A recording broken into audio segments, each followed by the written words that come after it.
আসসালামু আলাইকুম, সবাইকে জানাচ্ছি আমাদের আরো একটি নতুন ভিডিওতে স্বাগতম। আজকে আমরা শর্ট করে ছোট করে ভিডিও বানাবো।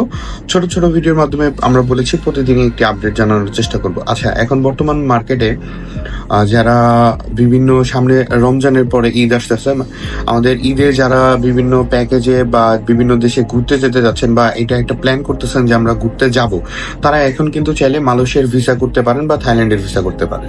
ঠিক আছে, এগুলো হচ্ছে বেস্ট ট্যুরিজম প্লেস। এখানে ট্যুরিস্টদের জন্য বিভিন্ন আকর্ষণীয় দর্শনীয় স্থান আছে, এগুলো আপনারা দেখতে পারেন। আচ্ছা, আমরা যদি এখন কথা বলি মালয়েশিয়ার ভিসা করতে কি কি লাগে সেই বিষয়ে আজকে আমরা কথা বলবো। আমরা ফার্স্টে জেনে নিই যে মালয়েশিয়ার ভিসাটা কতদিন হয়। মালয়েশিয়ার যে কোনো ভিসাই 6 মাস মেয়াদি দেয়। ঠিক আছে, ট্যুরিস্ট ভিসা হোক সেটা 6 মাস মেয়াদি, আর থাইল্যান্ডের ভিসাটা হচ্ছে 3 মাস মেয়াদি। আর দুই দেশের জন্যই কাগজপত্র প্রায় সিমিলার, সেম কাগজপত্র লাগে। কোনো কোনো ক্ষেত্রে কাগজপত্র দুই একটা বেশিও লাগতে পারে, কমও লাগতে পারে। আচ্ছা, ভিসা প্রসেসিং এর জন্য আপনাদের কি কি ডকুমেন্টারি প্রয়োজন সেটা আমি বলে দিচ্ছি। 1 নম্বর, পাসপোর্ট মিনিমাম 6 মাসের ভ্যালিড মেয়াদ থাকতে হবে। পাসপোর্টে আপনাদের যে বাংলাদেশি পাসপোর্ট আছে, এই পাসপোর্টে মিনিমাম 6 মাসের ভ্যালিড মেয়াদ থাকতে হবে। আচ্ছা, পরবর্তী আমরা যে আপনাদের ছবি লাগবে সেটা হচ্ছে 45x35 mm background white colour matte print ছবি লাগবে। তারপরে হচ্ছে বিগত ন্যূনতম 6 মাসে ব্যাংক স্টেটমেন্ট এবং 1 লক্ষ টাকা ন্যূনতম থাকতে হবে। এবং চাকরিজীবীদের জন্য লাগবে, আপনি যে কোম্পানিতে জব করতেছেন, ধরেন আপনি যে কোম্পানিতে আছেন সেই কোম্পানির একটি এনওসি লাগবে। ঠিক আছে, যে সেই কোম্পানি আপনার যে বস আছে, বসের কাছ থেকে একটি এনওসি সাইন করে নিয়ে নেবেন। আচ্ছা, ব্যবসায়ীদের জন্য লাগবে হচ্ছে ট্রেড লাইসেন্স, এবং যারা ফ্রিল্যান্সার তাদের জন্য একটি কার্ড লাগে। সেই কার্ডটি আমাদের সাথে যোগাযোগ করলে আমরা বলে দিব, সেই কার্ডের বিষয়ে আমরা আলোচনা করে নিব। যেহেতু এটি একটি লং প্রসেস, এর জন্য ছোট করে আমরা বলে দিচ্ছি। আর লাগতেছে যে কোনো, আপনার যে কোম্পানিতেই থাকেন না কেন বা আপনি যাই করেন না কেন, সেটার একটা ভিজিটিং কার্ড। বাচ্চাদের জন্য বার্থ সার্টিফিকেট লাগতেছে, যদি আপনার ফ্যামিলি নিয়ে যান সেক্ষেত্রে আপনার বার্থ সার্টিফিকেট, বাচ্চাদের জন্য বার্থ সার্টিফিকেট, এবং বিবাহিত অর্থাৎ যারা কাপল যেতে যাচ্ছেন তাদের জন্য হচ্ছে ম্যারেজ সার্টিফিকেটটা লাগবে। এবং স্টুডেন্টদের জন্য, ছাত্রদের জন্য আপনার প্রতিষ্ঠানের এনআইডি কার্ডটা লাগবে।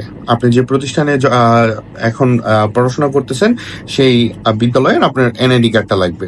এবং আর তাছাড়াও আপনাদের লাগতে পারে যে কোনো দুইটি এক্সট্রা, আপনার যে কোম্পানিতে আপনি আছেন কর্মরত, বা আপনি যদি ওই কোম্পানির মালিক হয়ে থাকেন সেক্ষেত্রে আপনার ওই কোম্পানির 2টি প্যাড লাগবে। প্যাড অর্থাৎ আপনার এরকম দেখা যাচ্ছে যে প্যাড যেগুলো আছে, এই দুইটা প্যাডের কপি লাগবে আমাদের। ঠিক আছে, এগুলো দিয়ে আমরা করে নিতে পারবো। এবং বিশেষ দ্রব্য হিসেবে নানা এম্বাসি থেকে নানান ধরনের কাগজ চাইতে পারে, সেক্ষেত্রে আপনাদের কমিউনিকেট করতে হবে এবং কি আমাদের সাথে দিতে হবে। বা আপনার অফিসে বা আপনার ব্যবসা প্রতিষ্ঠানের ছবি চাইতে পারে, পরিবেশের সাথে ছবি চাইতে পারে, সেগুলো আমাদেরকে প্রদান করতে হবে। সেক্ষেত্রে আপনার ভিসা লস বা ভিসা মাইট যাওয়ার কোনো সুযোগ নেই, আপনার ভিসা হবে শতভাগ। এবং যদি সবচেয়ে বিষয় একটি মাথায় রাখবেন, যে কোনো দেশে ভিসা করার আগে এগুলো একটি ভালো দেশ, কাউন্টেবল দেশ, ট্যুরিজম দেশ। সেই ক্ষেত্রে এইসব দেশে কিন্তু বাংলাদেশ থেকে আনলিগাল ভাবে যেও অনেকে ট্যুরিস্ট ভিসা নিয়েও যেও থেকে যায়। এর জন্য ভিসা নিয়ে একটু জটিলতা হয়। সেক্ষেত্রে আপনি যদি যে কোনো দেশ, আগে ধরেন নেপাল বা যে কোনো দেশ, যদি একটা দেশও ভ্রমণ করা থাকে সেক্ষেত্রে ভিসা পানির মতন সহজ হয়ে যায়, কারণ তখন তারা আর কোনো সন্দেহভাজন তালিকায় ফেলে না, সরাসরি ভিসা দিয়ে দেয়। আর এই আমাদের এখান থেকে আরেকটি, যেগুলো আপনাদের জন্য আরেকটি সুবিধা আমরা রেখেছি, যে সুবিধাটাই হচ্ছে যারা বিভিন্ন দেশে ট্রাভেল করার সময় কোন জায়গায় ঘুরবেন, যেতে চান যে না আমি একা যাব বা আমরা দুইজন যাব ঘুরতে, আমরা নিজেরা ঘুরবো। এখন আপনার তো একটা ট্রাভেল সলিউশন দরকার। আপনি যদি ধরেন উল্টাপাল্টা ঘুরেন, অর্থাৎ যাওয়ার পর আপনি গেছেন কুয়ালালামপুর, ওইখান থেকে চলে গেছেন আরেক জায়গায়, তাহলে আপনার কিন্তু এভাবে মানে আরেকটু দূরে জায়গায় চলে গেছেন। আপনাকে মাথায় রাখতে হবে, আপনি যেখানেই যান না কেন, আপনাকে একটা রোডে, ধরেন আপনি যে রোডে যাবেন সেই রোডে যেন 2-3টা টুরিস্ট প্লেস পড়ে যায়, যেন আপনি 2-3টা প্লেস ঘুরে আসতে পারেন।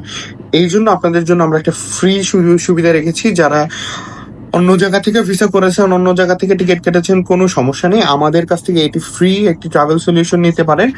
এটা আপনাদের জন্য আমরা রেখেছি। আমাদের এরকম কোম্পানির প্যাডে আমরা দিয়ে দিব কোন কোন লোকেশন, কোন কোন জায়গার কত টাকা গাড়ি ভাড়া, কত টাকা আপনার খরচ হতে পারে, এরকম একটা ট্রাভেল সলিউশন আমরা আপনাদেরকে দিয়ে দিব। আমাদেরকে নক দিলে বা আমাদের হোয়াটসঅ্যাপ নাম্বারে যদি আপনারা যোগাযোগ করেন, সেই ক্ষেত্রে আপনারা এটা ফ্রিতে পেয়ে যাচ্ছেন।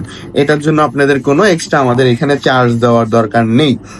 এটা যে কোনো দেশের ক্ষেত্রে হোক, ইন্ডিয়ার ক্ষেত্রে হোক, থাইল্যান্ডের ক্ষেত্রে হোক, মালয়েশিয়ার ক্ষেত্রে হোক, সিঙ্গাপুরের ক্ষেত্রে হোক, এটা আমাদের যে কোম্পানির যারা আমাদের এক্সপার্টার যারা আছে, যারা ট্যুর অপারেটর আছে, তারা এইটা বিশেষ করে আপনাদের সুবিধা ভোগ করার জন্য এটি আমরা বানিয়েছি। এটি এক রোডে 3-4টা স্পট পরে, যে আপনি একই রোডে যাবেন, এক জায়গায় স্টপ দিয়েছেন, এটা ঘুরেছেন, ওইখান থেকে আরেকটা জায়গায় যাচ্ছেন, এরকম।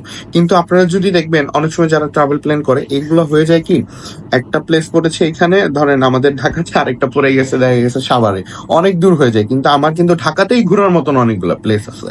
সেক্ষেত্রে আমরা ওরকম করে গুছিয়ে কিছু প্লেস রেখেছি। এগুলো বিভিন্ন দেশের ক্ষেত্রে, India, Thailand, Malaysia, Singapore, Saudi Arab, যে কোনো প্লেসের ক্ষেত্রে আছে। আপনার আমাদেরকে একটু জাস্ট হোয়াটসঅ্যাপে নক দিলে এটা আপনারা ফ্রিতে পেয়ে যাচ্ছে। আর আমাদের মালয়েশিয়ার ভিসা এখন চলমান আছে, থাইল্যান্ডের ভিসাটাও চলমান আছে। তারা থাইল্যান্ডের ভিসা নিয়ে এখন একটু প্রবলেম হচ্ছে, এখন অত পাসপোর্ট আগের মতন জমা করা যাচ্ছে না। আমরা স্বল্প স্বল্প করে পাসপোর্ট জমা করে ভিসা করে দিচ্ছি। যারা থাইল্যান্ড, মালয়েশিয়া ভিসা করতে যাচ্ছেন, এই সময় এসে তারা আমাদের সাথে দ্রুত যোগাযোগ করতে পারেন, আমরা ভিসা করে দিব ইনশাল্লাহ। আসসালামু আলাইকুম।